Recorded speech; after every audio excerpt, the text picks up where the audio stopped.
안녕하세요. 2025년 대선 전 마지막 TV 토론이었죠. 정말 많은 이야기가 오갔는데요.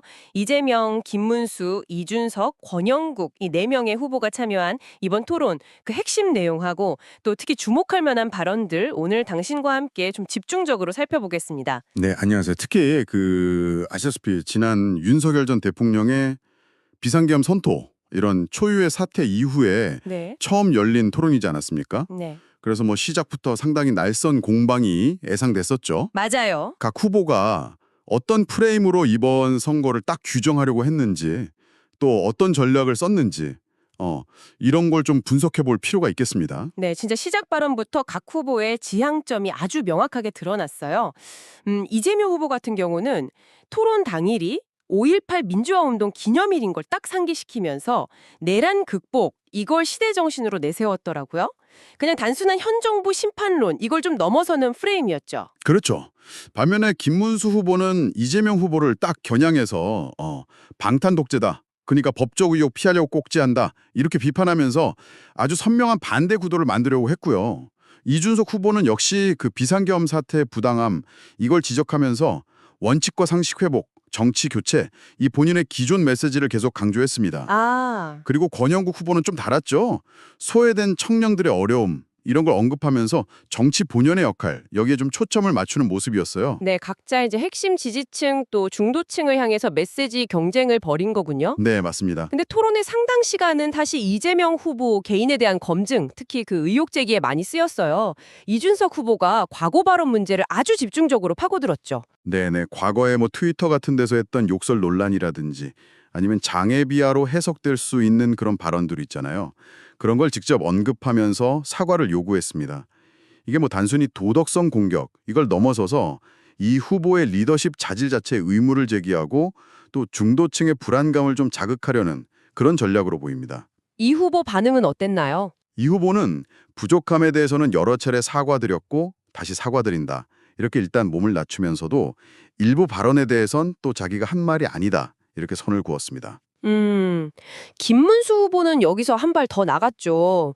이 후보 주변 인물들 사망 사건, 예를 들면 유한기, 김문기 전 처장 이런 분들 이름까지 거론하면서 직접적인 책임론하고 사퇴까지 요구했어요. 이건 정말 강도가 높았네요. 네, 상당히 강한 공세였죠. 이 후보는 근데 이걸 검찰의 과도하고 좀 강압적인 수사 때문에 벌어진 비극이다. 이렇게 의혹을 전면 부인했습니다. 진실 공방이 아주 첨예하게 맞선 지점이죠. 그리고 이준석 후보 그 법인카드 사적 유용 의혹 있잖아요. 특히 2년간 과일 구매액이 2,800만 원에 달한다. 이걸 지적하면서 던진 질문. 집에 코끼리 키우시냐? 이거 진짜 화제가 됐어요. 이것도 그냥 비꼬는 걸 넘어서는 어떤 효과를 노린 걸까요? 그렇죠. 뭐랄까 구체적인 액수하고 그런 비율을 통해서 의혹을 대중들한테 더 확실하게 각인시키려는 그런 의도가 좀 엿보입니다. 그리고 또 하나 기소 시 당직 정지를 삭제한 당원 개정 문제. 그러니까 이 후보가 재판에 넘겨져도 당대표직을 유지할 수 있게 규정을 바꾼 거잖아요. 이것도 비판의 대상이 됐습니다. 맞아요. 그 점도 지적했죠. 네. 이 후보는 근데 해당 과일 구매는 자신과 전혀 무관하다. 그리고 이건 엉터리 조작 기소다. 이렇게 아주 강하게 반박했고요. 당원 개정은 당원 중심 정당으로 나아가는 과정이었다. 이렇게 설명을 했죠. 그리고 비상계엄 책임론 공방도 정말 치열했어요. 네, 그랬죠. 이재명 후보는 김문수 후보가 정호영 전 특전사령관 영입 시도했다 이런 점들을 근거로 내란 세력, 윤석열 아바타다 이렇게 공격을 했고요. 네. 김 후보는 전혀 근거 없는 주장이다 이러면서 오히려 이 후보를 부패범죄 우두머리라고 맞받아쳤습니다. 서로 아주 격했죠. 정치개혁 이슈도 잠깐 나오긴 했어요.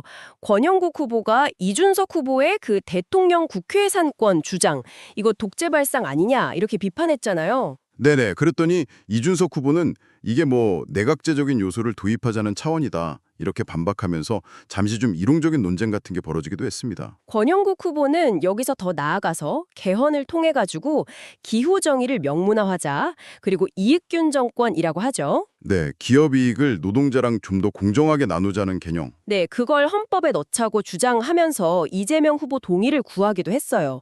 상대적으로 좀 정책적인 논의가 돋보였던 부분이네요. 네, 그 부분은 그랬죠. 이재명 후보는 기후위기 대응 자체에는 공감을 했지만 그 이익균 정권 명시에 대해서는 조금 신중한 입장을 보였습니다.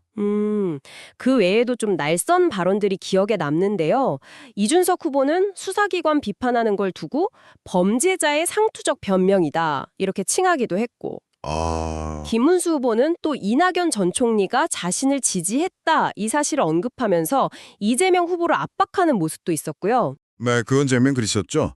또 이준석 후보가 과거 이재명 후보의 여성 관련 발언, 그 젓가락 비유 있잖아요. 아, 네네. 그거 문제 있지 않냐? 이걸 진보 진영인 권용국 후보에게 약간 동의를 구하는 식으로 물었는데 권 후보가 좀 직접적인 평가는 피하고 원론적인 답변만 한 장면도 있었어요. 각 후보들 간의 그런 미묘한 신경전 이런 것도 좀 엿볼 수 있었습니다. 네, 이렇게 정리를 좀 해보니까요.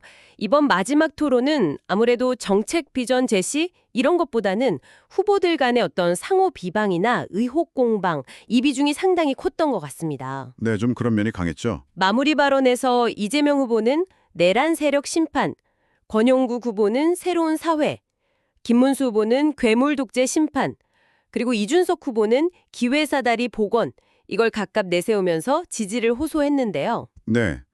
이번 토론 내용을 통해서 당신께서는 각 후보의 자질이나 정책 방향, 그리고 뭐랄까, 우리 한국 정치가 당면한 과제들에 대해서 어떤 판단을 내리셨을까요?